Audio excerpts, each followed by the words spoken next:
están? Qué bueno que podemos estar juntos esta mañana a tiempo para poder compartir las Escrituras.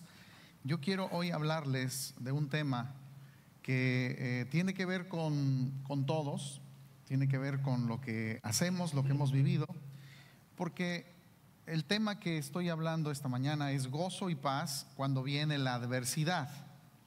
Y tú podrás pensar o decir: yo esta mañana no tengo ningún problema, todo está bien, no hay absolutamente nada que me preocupe, pero yo estoy seguro que todos hemos pasado, y si seguimos con vida, pasaremos por situaciones difíciles, adversas. Pero yo quiero que veamos este pasaje que es muy conocido por todos nosotros, que es Filipenses 4:13, uno de los versículos más mencionados, memorizados por creyentes, y que dice: todo lo puedo en Cristo que me fortalece.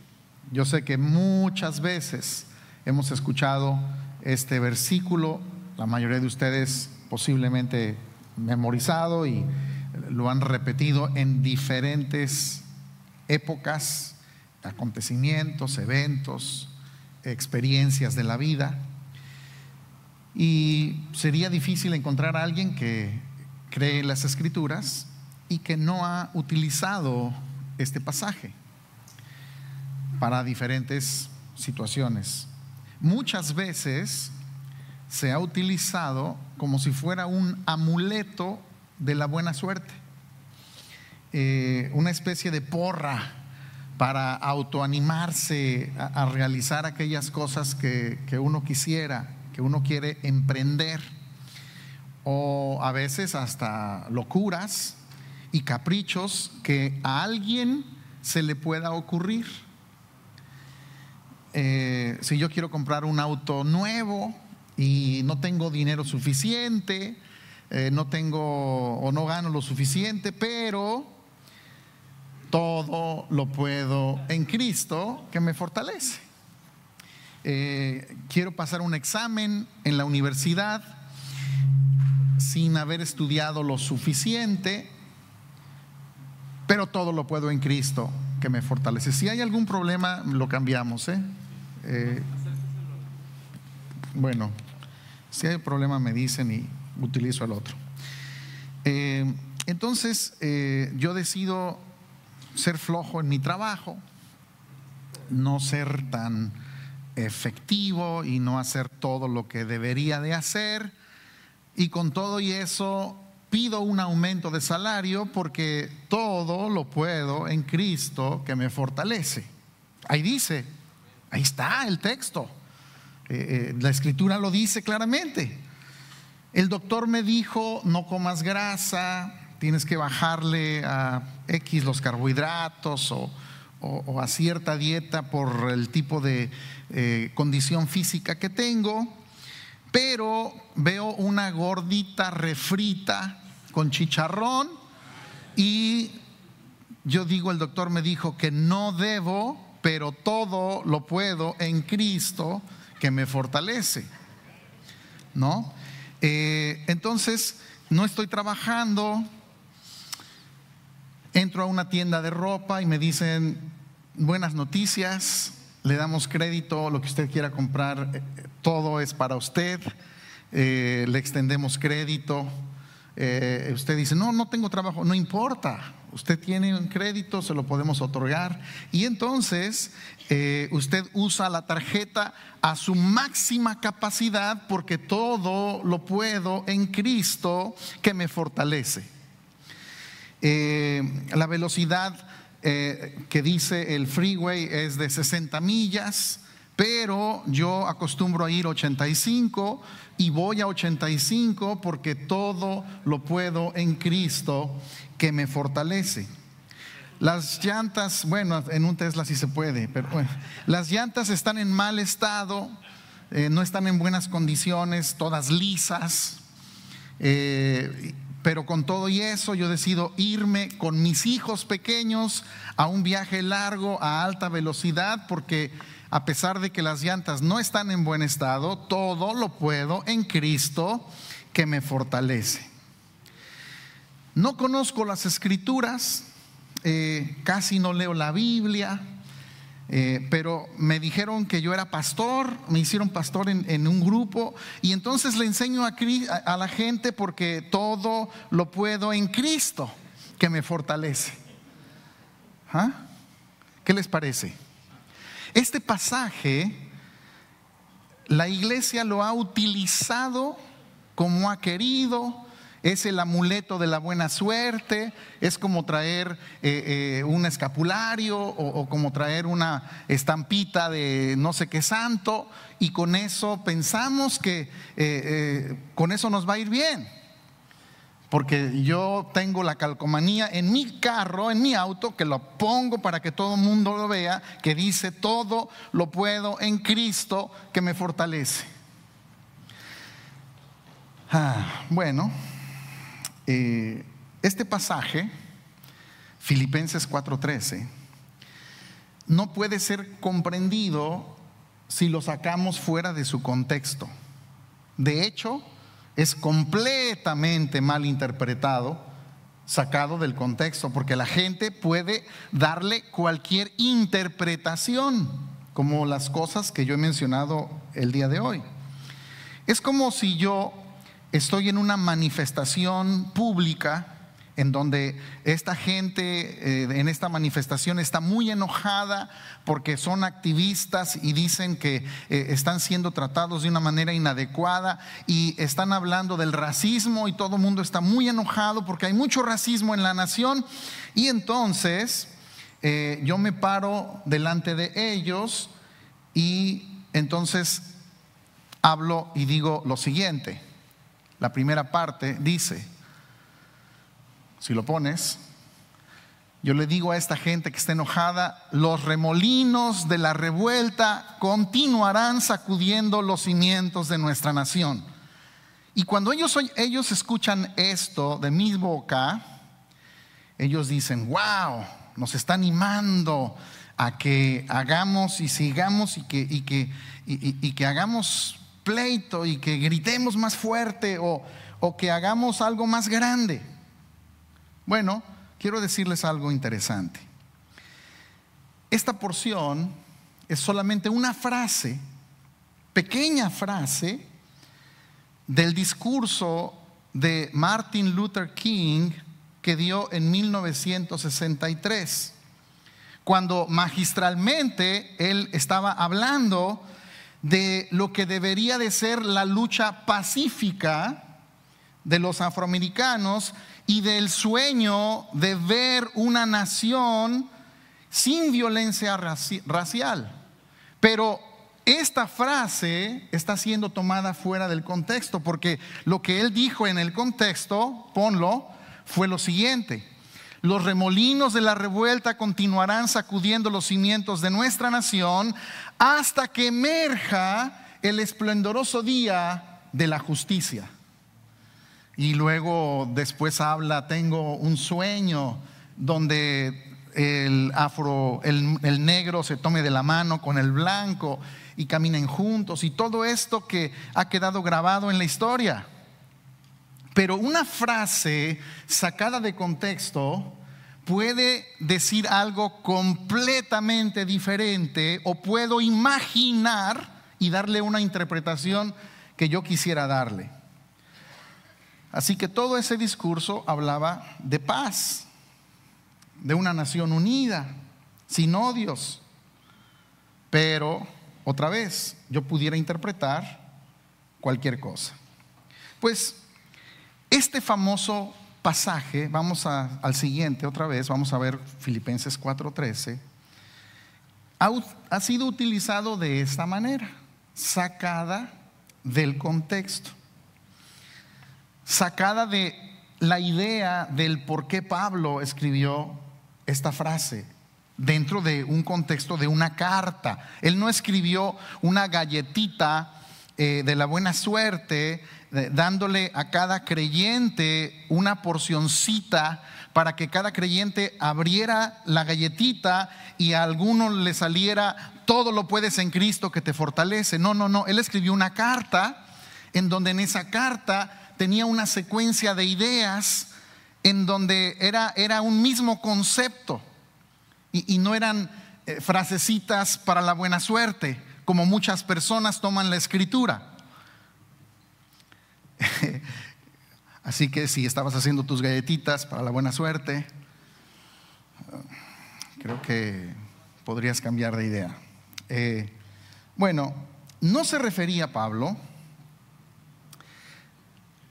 cuando utiliza esta frase, de él realizar eventos portentosos, extraordinarios, ni a realizar milagros o a tener poderes grandiosos que llamaran la atención de la gente, ni a ser una persona que tuviera una gran autoridad para realizar sus deseos personales, sino a una capacidad interna, a la vida sometida al Espíritu. De tal manera, él estaba hablando de la resiliencia, que fuera suficiente la resiliencia para resistir los cambios externos de la vida, económicos, de circunstancias extremas, tanto positivas como negativas, y con todo y eso seguir siendo la misma persona, porque uno no vive por lo que sucede afuera, sino uno vive por las realidades internas de lo que ahora posee en Cristo. Parte de la vida es confrontar situaciones adversas. O sea, esto no es algo en donde los hijos de Dios estamos exentos por el hecho de que somos hijos de Dios. Yo soy un hijo de Dios y entonces mi vida la tengo resuelta y nada, nunca, nada me va a pasar.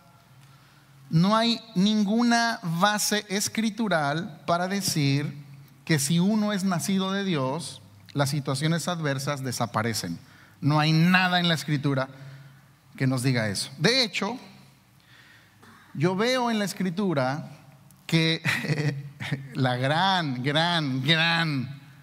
mayoría, yo diría que todos los hombres y mujeres de Dios pasaron por adversidades, dificultades, tribulaciones, obstáculos que tuvieron que confrontar. Del Antiguo Testamento o del Antiguo Pacto, en esa realidad, pues vemos a Job, vemos a Noé, a Abraham con su esposa Sara, vemos a Lot, vemos a Isaac, a Jacob, a Sansón, a José, a Moisés, a Josué con su compañero Caleb.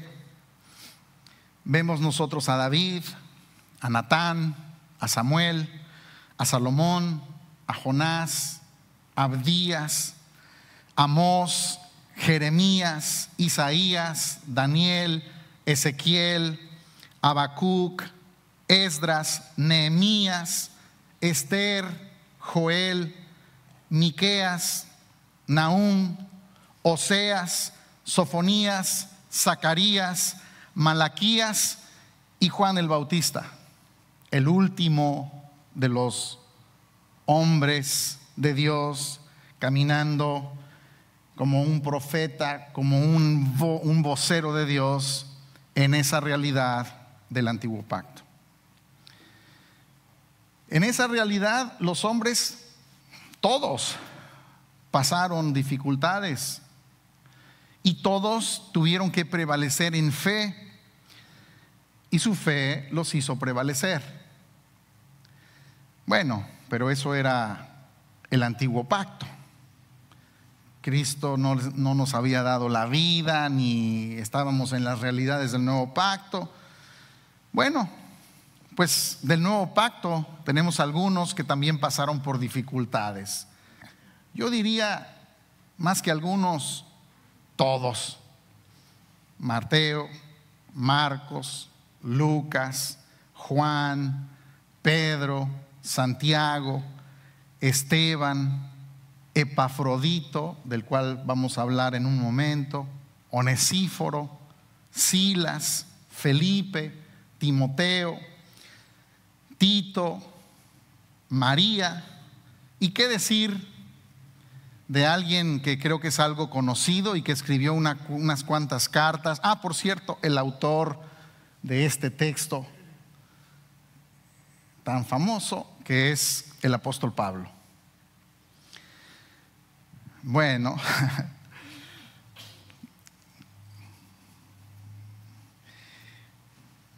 Pablo está hablando en un contexto donde nos está enseñando que ningún sufrimiento y ninguna situación adversa es mayor que la vida que nosotros poseemos en Él.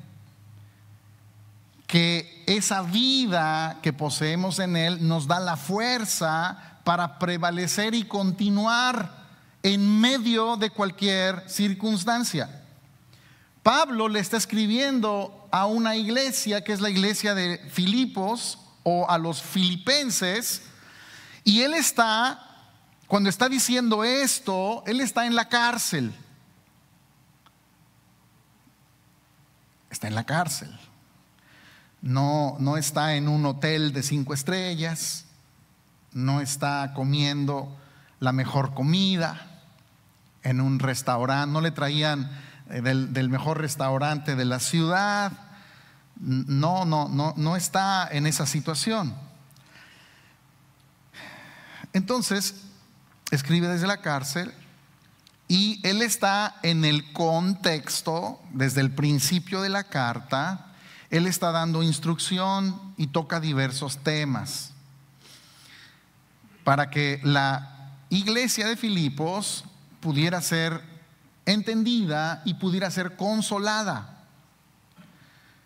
Entonces, la expresión de Filipenses 4:13 debe de verse en el contexto, comenzando desde el capítulo 1, en donde en el capítulo 1 y en el versículo 12 les dice: quiero que sepan, hermanos, que las cosas que me han sucedido han ayudado más para el progreso del evangelio, de tal manera que mis prisiones por Cristo son bien conocidas en todo el pretorio y a todos los demás, y la mayoría de los hermanos en el Señor, cobrando ánimo con mis prisiones, se atreven a hablar con denuedo la palabra sin temor. O sea, Pablo está hablando en medio de una situación difícil, está hablando de su experiencia de estar en la cárcel, pero él no está concentrado en lo malo que le está pasando a él. En otras palabras, el centro de lo que está sucediendo en la vida de Pablo no es Pablo. El centro de los acontecimientos y de su situación de injusticia y de su situación de estar encarcelado no es Pablo estando encarcelado. Ese no es el centro, eso no es lo importante.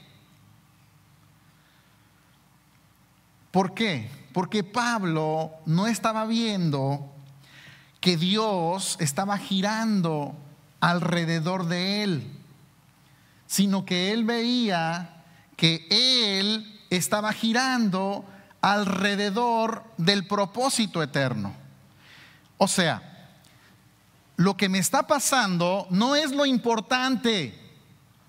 Lo importante es que lo que me está pasando sirve para que el propósito por el cual yo vivo, por el cual vine a la existencia, se está cumpliendo. Y si eso que me está pasando sirve para que el propósito se lleve a cabo, no me importa lo que me esté pasando, con tal de que el propósito camine.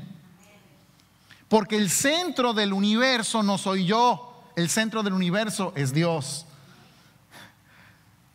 Entonces, quiero presentarles una imagen que esta mañana escribí de cómo la mayoría ve cómo gira el mundo.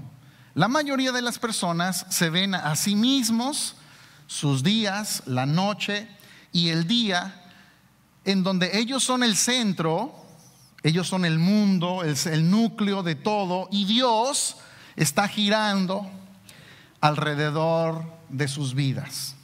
Esa es una visión religiosa incorrecta.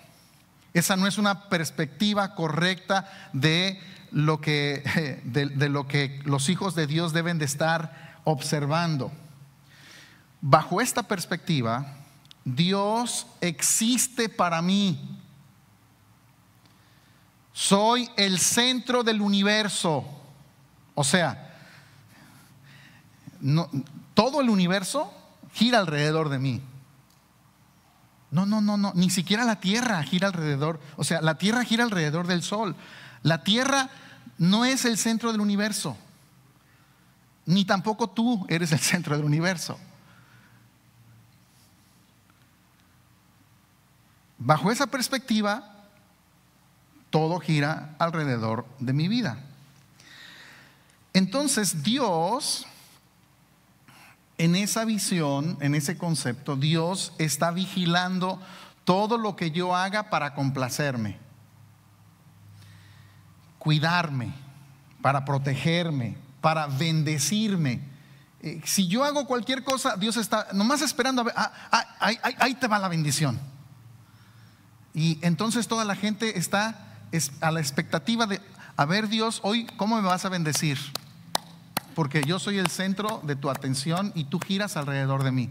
Hoy, ¿cuáles son las lindas bendiciones que me vas a traer esta mañana? ¿Con qué me vas a sorprender? Sorpréndeme, Dios.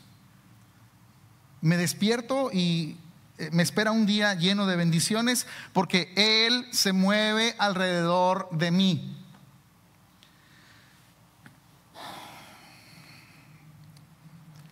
Entonces, Dios está esperando para darme sorpresas y para decirme, sí, mijito, aquí está la paleta. Hoy te quiero dar esto. En el trabajo, no importa cómo yo viva, Él está cuidándome de cualquier cosa o de cualquier persona que me quiera hacer daño y se mueve a mi favor las 24 horas del día. A pesar de que yo no haga las cosas bien, porque Dios me ama. Él está pendiente de todas mis necesidades y de cualquier cosa que yo desee. Y solo espera que diga en el nombre de Jesús para entonces hacer rápido lo que yo le pedí. Espero que nadie tome esta porción de mi mensaje y diga, mira lo que está enseñando Gerardo. Sí. Y por la noche Él está vigilando mi sueño para que yo duerma como los angelitos. Qué bonito Dios que gira alrededor de mí, que existe para mí, para mis deseos, para mis caprichos, para hacerme feliz. O sea, Dios te creó, ¿sabes para qué? Para hacerte feliz. El propósito de la vida es hacerte feliz y todo lo que Dios está haciendo siempre girando alrededor tuyo es para hacerte feliz. ¡Wow! ¡Qué bonito! ¡Qué bonita historia de hadas! Eso es una perspectiva incorrecta. Vamos a ver la otra imagen. Esta es la visión que tenía Pablo. En esta otra perspectiva, todo gira alrededor de Dios y de su propósito. Entonces, mi vida solamente tiene un objetivo. El único objetivo en mi vida, Dios no me creó para ser feliz, aunque lo soy. Porque mi felicidad no depende de las cosas externas. Pero Dios no me creó para eso. Mi vida tiene un único objetivo y es poder ser un canal para realizar el propósito eterno de Dios, y todo lo que sucede a mi alrededor no cambia lo principal, que es Dios y su propósito. En esta perspectiva, yo tengo un objetivo, y es ver desde la mañana hasta todo mi día, hasta la noche, cómo yo debo estar concentrado en el propósito del por cual yo fui alcanzado. Y todo lo que me pasa a mí no cambia mi concentración ni la realidad de lo que Dios es, ni de su propósito. Eso es otro rollo. Eso es otra manera de percibir por qué nosotros existimos en esta tierra. Eso hasta pareciera otro mensaje del evangelio y de lo que Dios quiere hacer con la vida de la gente. Bueno, veamos lo que Pablo dice en Efesios capítulo 4 y versículo 13. 4:13, todo lo puedo en Cristo que me fortalece. Pero lo que él escribe en ese contexto no es una galletita mágica. Él se encuentra en la cárcel. Él está preso no porque andaba manejando tomado. No estaba ahí porque se subió al caballo saliendo de la cantina y andaba con el caballo ahí medio de un lado para otro. No era por eso. Tampoco es porque no pagó una multa, se pasó un semáforo de los caballos. No fue por eso. Tampoco estaba en la cárcel porque andaba vendiendo hierba santa. No, señor. No estaba en la cárcel porque golpeó a la esposa por violencia doméstica. No.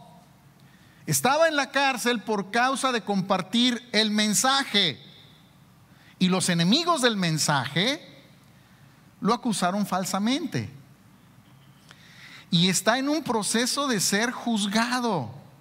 Y en medio de esa circunstancia le escribe a los filipenses lo que leímos, y luego el versículo 19 dice: sé que esto me resultará para liberación por su oración y por la suministración del Espíritu de Jesucristo, conforme a mi profunda expectación y esperanza de que en nada seré avergonzado, sino que con toda confianza, como siempre, también ahora Cristo será engrandecido en mi cuerpo, sea por medio de la vida, sea por medio de la muerte, porque para mí el vivir es Cristo y el morir es ganancia. O sea, él dice: tengo la esperanza de que voy a salir libre, porque muchos de ustedes están orando por mí para que esto se realice, y Dios obrará para que esto suceda.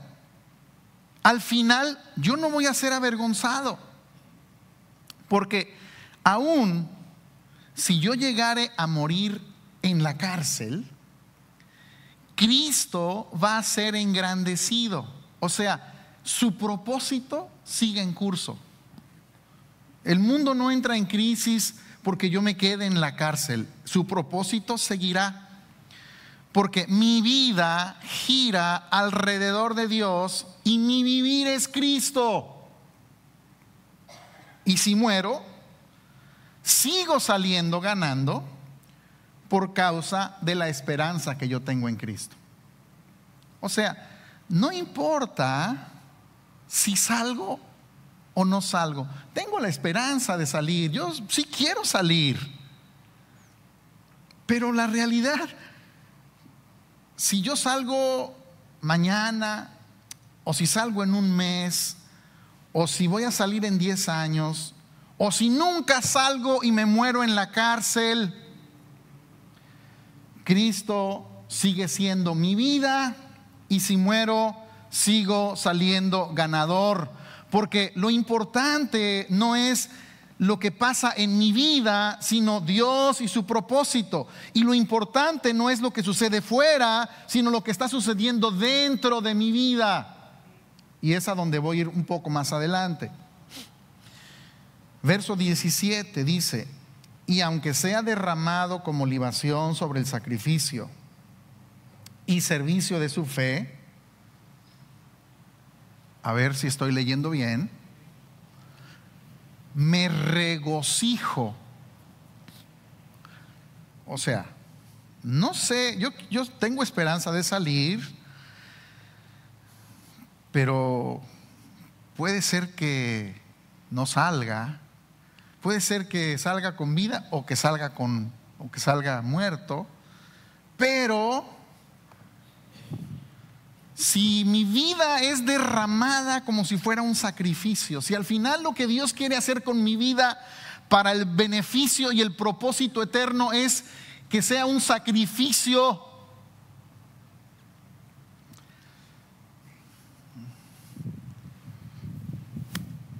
me regocijo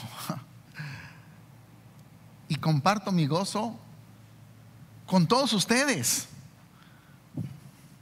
Wow. Y así también ustedes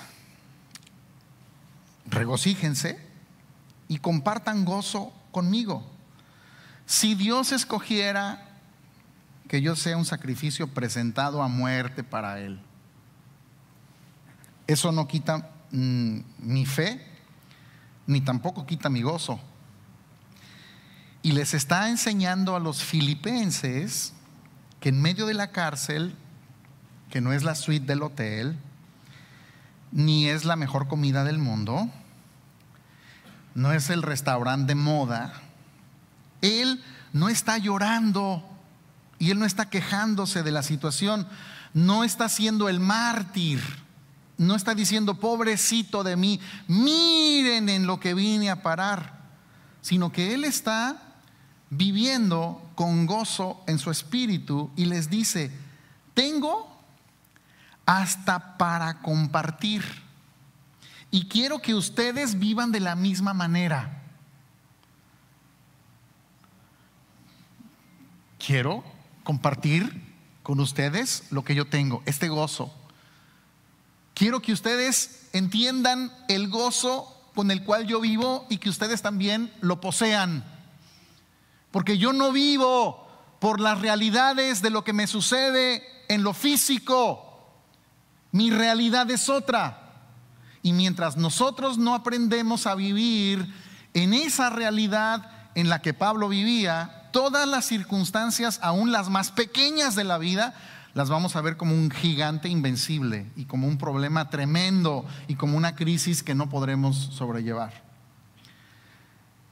Después, en el capítulo 2, hablando del contexto de Filipenses 4:13, él dice: sin embargo, consideré necesario enviarles a Epafrodito. Escuchen ese nombre. Consideré necesario enviarles a Epafrodito, mi hermano y colaborador y compañero de batallas y su mensajero y ministrador de mi necesidad, porque él los extrañaba a todos y estaba angustiado porque ustedes habían oído que se había enfermado. Wow, que la mente no puede comprender estas dimensiones de vida. Pablo, en esa situación donde el centro de todo lo que sucedía era Dios, no estaba pensando en su pobre necesidad. No estaba pensando en yo soy el pobrecito y soy el centro de la atención y de la misericordia de todos los demás. No estaba pensando en eso. No estaba pensando en su injusta situación por la que estaba en la cárcel. No estaba preguntándose cómo es que Dios había permitido que algo así le sucediera cuando él era un servidor de Dios,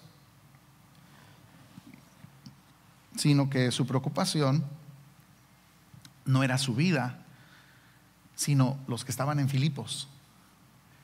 Él no se preocupaba por en la noche qué me darán de comer. No, estaba preocupado por cómo estarán aquellos. Oye, Pablo, pero tú estás en la cárcel, no tienes que comer. Pablo, te estás pasando situaciones difíciles. mi preocupación son los filipenses.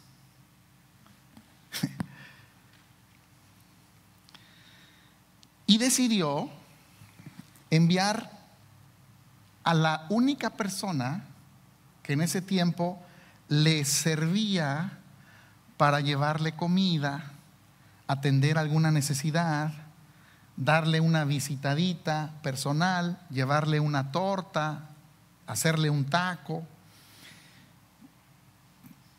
Y ese mismo, o sea, él dice, pues se los voy a mandar porque estoy preocupado por ellos. Y como estoy preocupado por ellos, este que es el único que me está sirviendo, se los voy a enviar.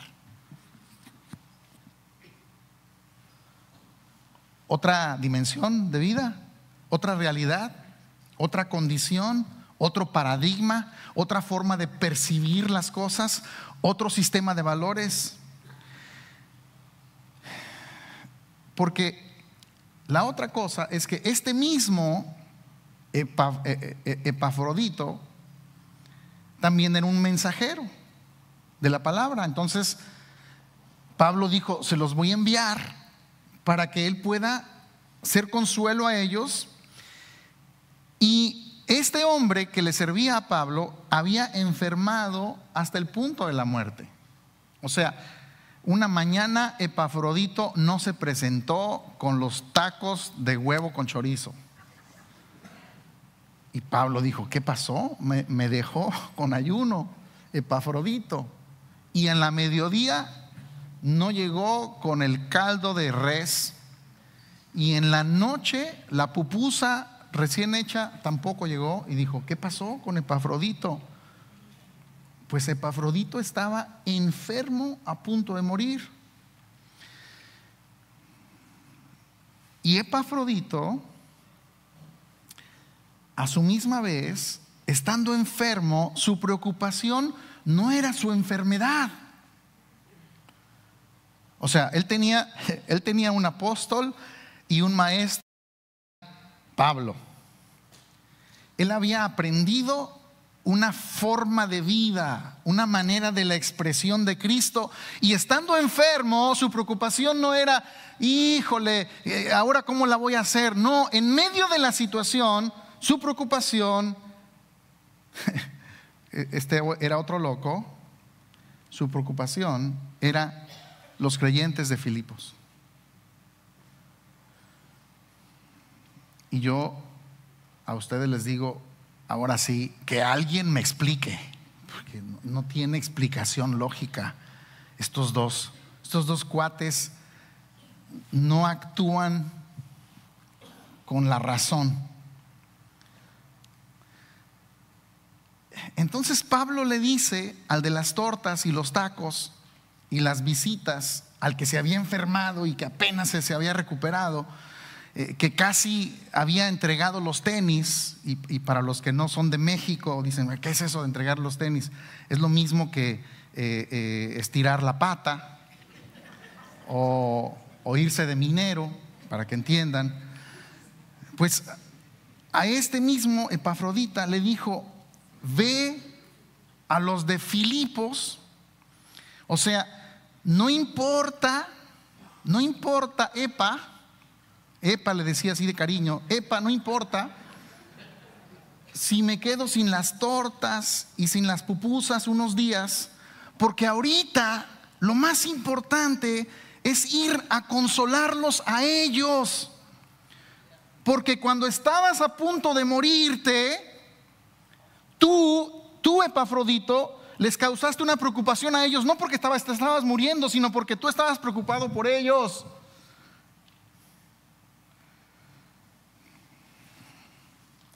¿Y por qué estaba preocupado Epafrodito?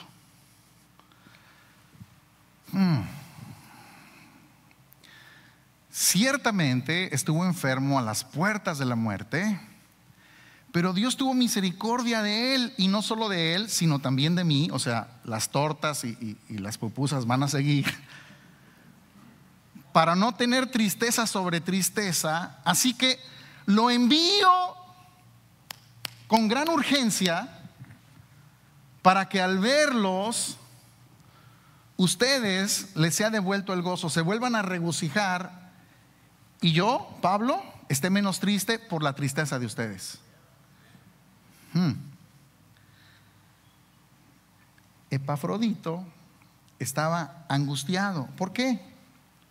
¿Porque no estaría seguro de su salvación? No.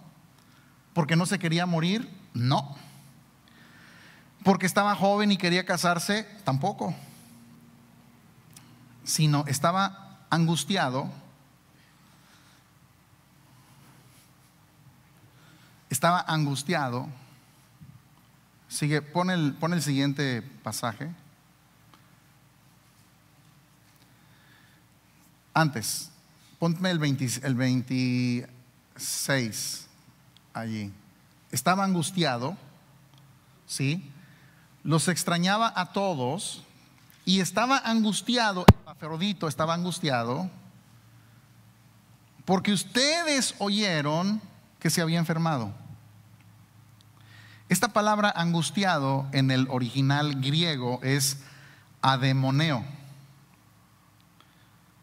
no endemoniado, ademoneo, que quiere decir angustiado o afligido, porque en medio de su enfermedad, casi a punto de morirse, no estaba preocupado por su vida, sino por los filipenses, porque los de Filipo habían oído que estaba enfermo, y él sabía que eso a ellos les produjo aflicción en el alma, y en su lecho de muerte su preocupación no era su vida, sino la de los demás. No estaba preguntando: Dios, ¿dónde estás? ¿Por qué me pasó esta enfermedad?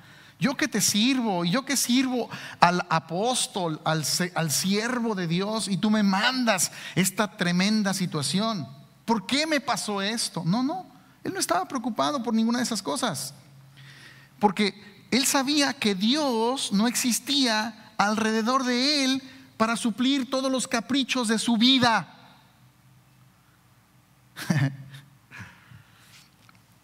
Sino que se angustiaba porque ellos estaban preocupados por él. Igualito que la iglesia contemporánea. Es un ejemplo fiel de lo que sucede en nuestros tiempos en la iglesia.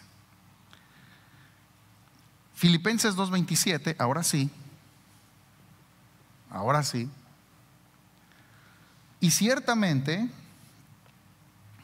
estuvo enfermo a las puertas de la muerte, pero Dios tuvo misericordia de él, y no solo de él, sino también de mí, para no tener tristeza sobre tristeza. Así que lo envío con gran urgencia, para que al verlo se vuelvan a regocijar y no esté menos triste. Estuvo al borde de la muerte, ¿y qué dice? Estuvo enfermo a las puertas de la muerte, ¿y qué? Pero Dios. Estuvo al borde de la muerte, pero Dios.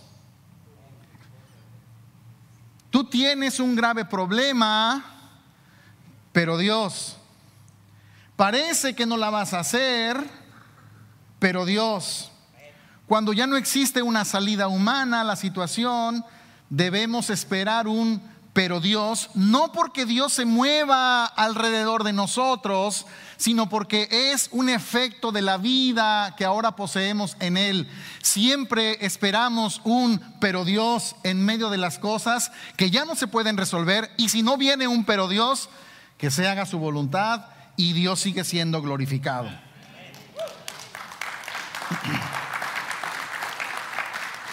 Entendiendo que si Él hace, gloria sea a Él, y si no sucede lo que nosotros esperábamos, que si no sucede lo que yo anhelaba, Dios tornará todas las circunstancias de la vida, aún las que parece que son adversas, las tornará para bien a aquellos que le amamos. Lo envió con urgencia. ¿Cuál era la urgencia? Para que se quitara de ellos la preocupación por su salud, y entonces tuvieran regocijo, Y eso no le quitaba a Pablo el hambre, no le daba más agua, no le calentaba los tacos, pero estaría menos triste en su alma por saber que ya no estarían preocupados. Wow. Verso 29. Recíbanlo pues en el Señor con todo gozo y tengan en alta estima a los que son como Él, porque a causa de la obra de Cristo estuvo al borde de la muerte, exponiendo su vida para completar lo que faltaba en su servicio por mí. ¿A causa de qué estuvo al borde de la muerte?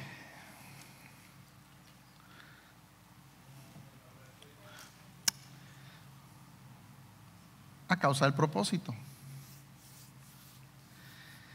Él no veía a Dios girando alrededor de él. Y su vida estuvo en riesgo sirviendo a Pablo en sus necesidades como preso. Él sabía que estar ligado con Pablo lo exponía, pero Dios no giraba alrededor de él. Él giraba alrededor del propósito de Dios.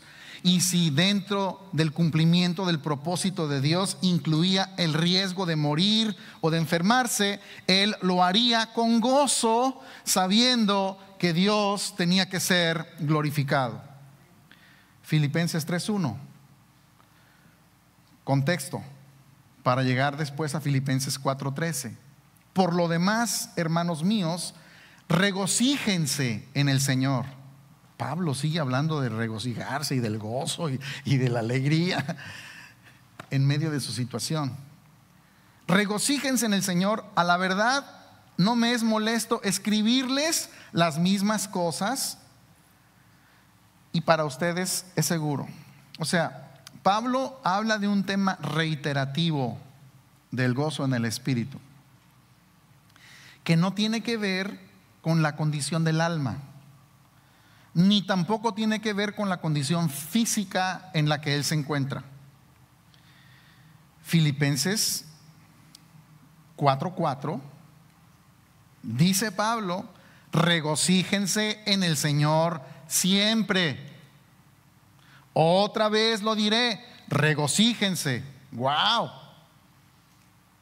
La carta presenta a un hombre en medio de unas situaciones adversas, de su asistente, el único que le servía al punto de la muerte, que es enviado con un mensaje de consolación a esta iglesia, que les escribe una carta en donde les está diciendo: en medio de todo ustedes tienen que conocer algo que yo tengo, que es el gozo, que eso nadie me lo puede quitar. Más adelante en la carta les vuelve a recordar desde la cárcel que se regocijen en el Señor siempre. No cuando estén cantando, o cuando estén juntos, o cuando se ponga bueno el culto, o cuando comience la danza y comience la excitación. No está hablando de eso. Siempre. Filipenses 4:6. Por nada estén angustiados, antes bien, por la oración y la súplica, en todo sean conocidas ante Dios sus peticiones con acción de gracias. Y la paz de Dios, que sobrepasa, va más allá de todo entendimiento, es en lo que él operaba, guardará sus corazones y sus pensamientos en Cristo Jesús. Aquí una clave para comprender cómo uno puede vivir con gozo y tener paz en medio de las circunstancias. Dice: por nada estén afanados o angustiados, según la traducción, o ansiosos. Nada. ¿Qué es nada? Nada. Entonces, si tú estás ahorita con un afán, con una angustia, con una preocupación. Lo que Pablo está tratando de decir es esto: yo no sé si tu situación sea más difícil que la que yo tengo, de estar en una cárcel, con poca comida, con poca esperanza de vida, con peligro de muerte, que quizás no salga de aquí. No sé si tu situación sea algo parecida, pero yo tengo gozo. Y lo que te quiero decir es que por nada tú debes de estar angustiado. ¿Cómo puede uno vivir así? Porque la vida en el Espíritu no depende de lo que sucede en el entorno, en el ámbito material, sino en ver cómo Dios percibe las cosas. Pablo había aprendido a percibir las cosas como Dios las veía. Dios siempre ve las cosas resueltas. Aun cuando yo estoy en medio del problema, para Dios ya se resolvió. Porque Dios no lo ve hoy. Dios no ve las cosas como tú las ves en tu presente. Para Él ya pasó. Tu problema para Dios ya pasó. Oye, pero lo estoy pasando ahorita. Sí, aquí en este cronos. Pero para Dios eso ya pasó. Porque Él se mueve en una dimensión cuántica, donde para Él el pasado, el presente y el futuro no son definidos por el tiempo cronos, porque se mueve en lo eterno, donde todo está consumado, pero al mismo tiempo está pasando ahora. Su dimensión va más allá de nuestros conceptos de distancia, de tiempo y de materia.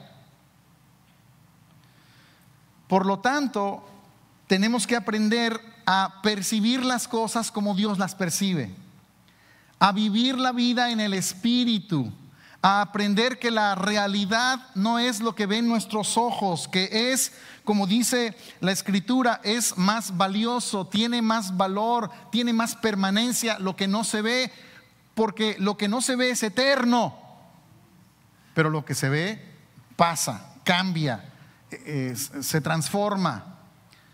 Pero lo que no se ve es eterno. Y tenemos que aprender a vivir de las realidades eternas, en donde aprendemos nosotros entonces a orar, como lo dice aquí Pablo, por nada angustiados, en donde la oración y la súplica es conocida ante Dios con acciones de gracias. Entonces, nuestra oración es una afirmación de la realidad espiritual, no es un grito de angustia, ni es un reclamo a Dios. Muchas oraciones son reclamos. Dios, ¿por qué? Dios, ¿hasta cuándo? Esa no es la manera de orar. Pablo está enseñándonos que tenemos que orar con acciones de gracias, con la afirmación de la realidad espiritual de lo que Dios concibe, porque nosotros operamos desde lo eterno y consumado, aunque estamos parados nosotros actualmente en lo pasajero y lo material. Y por eso, en medio de la situación más adversa, podemos tener paz. Y esa paz, que no puede ser comprendida por la mente natural, esa forma de vida que tenía Pablo y que tenía Onesíforo, en donde no están concentrados en lo que está pasando con ellos, sino que era más importante lo de los demás. Esa paz de Dios, dice, podemos tener esa paz, y eso va a guardar dos cosas muy importantes, y que son lo que más dañan el cuerpo de una persona cuando está pasando por diferentes situaciones de crisis. Lo que guarda la paz de Dios es el corazón y la mente, nuestros pensamientos. Esta paz va más allá de todo razonamiento humano, porque no es producto de los hombres, ni de lo que nuestros ojos pueden percibir, ni de lo que nuestros oídos pueden escuchar. Esta paz no puede producirse por los psicólogos más expertos, no. Ni es algo que los terapeutas de crisis psicológicas puedan producir. Tampoco lo pueden producir los motivadores profesionales. Esto no es producto de la mente humana, sino de la mente de Cristo en medio de nuestras circunstancias y ordenando a nuestra alma engañosa que no ceda a los sentimientos de desesperación que producen una mente que se quiere enloquecer, que se enreda con la situación, o una angustia extrema que produce un daño al corazón. Por eso esa paz de Dios guarda lo que más afecta en la crisis de los hombres en un cuerpo, que es la mente enloqueciendo a la gente y el corazón produciendo paros cardíacos. Verso 9. Lo que aprendieron y recibieron y oyeron y vieron en mí, esto hagan. Y el Dios de paz, ese que gobierna mi vida, ese que me da paz en medio de mi situación, ese Dios que les hablo, que produce esa paz que excede todo conocimiento, lo va a hacer con 4 cosas. Pablo no estaba hablando de algo que le contaron, ni de un estudio que recibió y luego lo transmitió a otra gente, sino de 4 cosas: lo que aprendieron, lo que recibieron, lo que oyeron y lo que vieron en mí, dice Pablo. Aprendieron porque Él les enseñó, les impartió enseñanza, pero no era una enseñanza humana, sino la que proviene de una vida que estaba dentro de Él, de la vida que Él portaba, que era Cristo mismo enseñando a la gente por ese Cristo impartido. Era Cristo impartiéndose por la enseñanza de Él. No solamente aprendieron, sino recibieron. En el griego es tomaron, lo que ustedes tomaron. Una cosa es escuchar una enseñanza, y otra cosa es lo que cada uno toma de eso que escuchó. Lo que tú tomas. Hay personas que pueden oír lo mismo, pero no todos toman lo mismo. No aplicaron lo mismo, no participaron en nada de lo que se enseñó. Y luego dice lo que oyeron. Oír es una de las maneras de aprender, es solamente una de las maneras. Por eso el que enseña no debe ser cualquier persona. No puede ser una persona que es desobligada, desordenada, incumplida, con familias disfuncionales, con problemas emocionales, con problemas matrimoniales, con crisis de identidad. ¿Qué puede transmitir una persona así? ¿Qué puede enseñar una persona así? Por más buen orador y por más buenos mensajes que pueda producir. Porque lo que más aprendes de una persona es de la vida. Es más importante las dimensiones de la vida de una persona que el mensaje de esa persona. Por eso él dice lo que oyeron y luego dice lo que vieron en mí. Eso ya es un mensaje llevado a la práctica. O sea, todo lo que Pablo está hablando en el contexto de la carta es una vivencia corroborable de un estilo de vida que manifiesta una dimensión de alta esfera de la realidad de Cristo, de la realidad del Espíritu. Y dice por eso, lo que vieron es un estilo de vida, es un modelaje. Y por eso yo no escucho a nadie que yo no he visto. Yo no creo en los mensajes, yo creo en las personas que traen el mensaje y que portan a Cristo. Y creo en las personas que yo he constatado que el mensaje es una experiencia en sus vidas. Porque hay muchos por allí que traen un mensaje y no tienen un respaldo, traen un desorden en las áreas de la vida que no deberían de enseñar nada, absolutamente nada, porque de ellos no puedes ver nada de Cristo. Y termino ahora sí entremos a por qué Pablo habló de Filipenses 4:13. Pero veamos primero el 12. Sé vivir con estrechez y sé también tener abundancia, para estar saciado como para pasar hambre, para tener abundancia como para padecer necesidad. En todo y por todo he aprendido que el secreto. Yo quiero que le digas al que está junto a ti: yo he aprendido el secreto. Yo he aprendido el secreto. ¿Cuál es el secreto? Todo lo puedo en Cristo que me fortalece.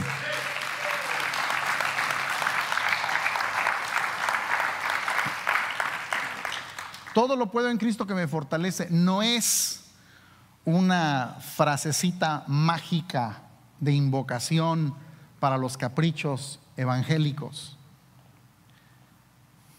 Filipenses 4:13 es la expresión de una vida en donde se sabe que se puede vivir de cualquier manera. Yo puedo vivir en estrechez al momento, puedo vivir en abundancia al momento, puedo vivir hoy en abundancia y el siguiente mes en escasez y el siguiente mes en abundancia, y nada me cambia ni me transforma, porque a mí lo único que me transforma es lo que llevo dentro, no lo que está afuera. No soy pedante cuando tengo abundancia y soy humilde cuando tengo escasez. Soy la misma persona en abundancia y en escasez, por lo que a mí me hace es lo que llevo por dentro. Sé estar saciado y como sé pasar hambre y tener escasez, pues ahí les mando Epafrodita mientras me aguanto aquí unos días sin comer. En todo y por todo aprendí el secreto de la vida en el Espíritu.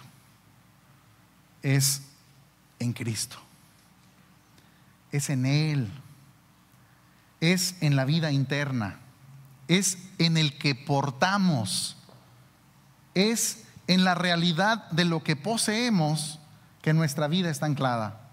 Y nuestra vida no depende de lo que está afuera, sino de lo que tenemos hoy acá. Y nuestra vida está girando alrededor de Dios, y todo lo que pasa en nuestra vida no cambia el propósito eterno. Por lo tanto, mi concentración no es mi vida, es el propósito eterno, porque eso es lo importante y no las condiciones externas que cambian con el transcurso de la vida, y que un día podré tener escasez y otro día podré tener abundancia, pero eso no importa. Lo importante es el propósito de Dios y que Él sea glorificado en todo y por todos. Por lo tanto, las circunstancias de mi vida y las condiciones adversas y los problemas y las adversidades, la manera como las debo confrontar es en la realidad del Espíritu, en donde en la realidad de Cristo que está en mí puedo vivir todo lo que está pasando por fuera, y nada de eso me puede destruir. Nada tiene poder sobre mi vida, sino solamente aquello que está interno en mí, la vida de Cristo. Eso producirá una paz que sobrepasa todo entendimiento, que la mente natural no puede comprender, pero al mismo tiempo va a guardar mi corazón y mi mente en paz, que es la paz de Dios que sobrepasa todo este entendimiento. Padre, muchas gracias. Gracias porque podemos disfrutar de esta vida que nos entregas. Gracias por los modelos de vida que levantaste en estos hombres que quedaron como ejemplo, como Pablo y muchos otros que hoy también están encarnados, manifestando una vida, una calidad, unas dimensiones de vida donde podemos no solamente aprender, no solamente recibir su enseñanza, sino también ver manifestado a través de sus vidas las dimensiones que nos quieres manifestar por ellos. Y te agradecemos, Señor. Queremos caminar en esta realidad del Espíritu. Queremos vivir con este secreto de poder todas las cosas y todas las circunstancias en Cristo, porque Él es la fuerza de nuestra vida. Gracias, Padre, en Cristo. Amén.